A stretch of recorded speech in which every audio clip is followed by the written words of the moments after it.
Every day we've got to get around. We've got things to do and little journeys to take. To get those things done, it's the car we've come to rely on more than anything else. And there are hundreds of types of cars, most of which have evolved unremarkably. But there are a very few that have appeared as such radical things that people have stopped, scratched their heads and wondered, where did that come from? And so it was that in 1955, Citroen produced a car that was so out of this world, it looked like it had fallen out of the sky. Citroen grandly called it the DS, meaning goddess. It was futuristic, streamlined, with so many innovative features, people were actually scared of it. No one had ever seen anything like it before.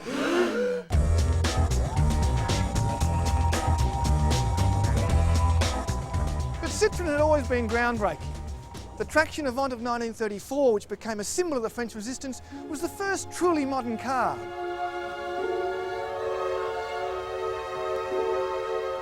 It's already obvious that Citroen cared as much about style as they did about mechanics. Shape, style and finish were paramount.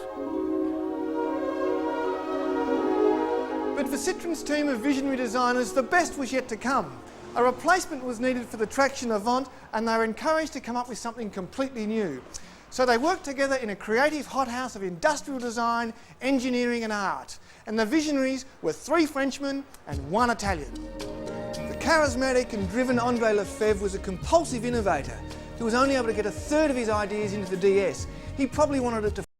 The Italian, Flaminio Bertoni, was the style visionary who created the goddess's beautiful shape, defining the whole look of the car.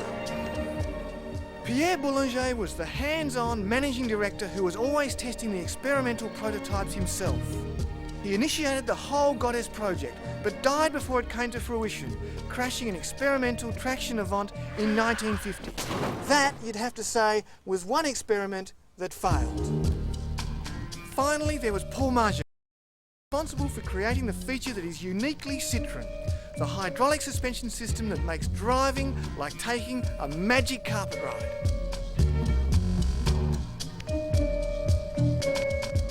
Car's up, car goes down. So in 1955, the DS arrives as a glorious but mystifying thing, a combination of radical industrial design and style, a car that seemed to follow no known rules.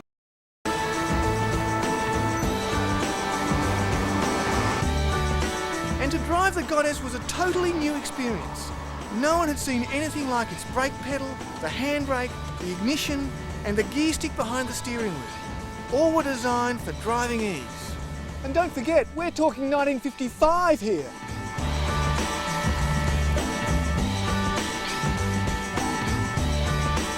And then there are the swivelling headlights like ours. More glass area than any other car, a rear view mirror on the dashboard, a largely plastic interior, and you didn't need a jack to change a tyre. Thanks, Raph. But the thing to remember about all these features is that they weren't just gimmicks. They had a real reason to be there. It was a car that was much more than the sum of its parts. It was a car with personality. But in 1975, production of the DS ceased.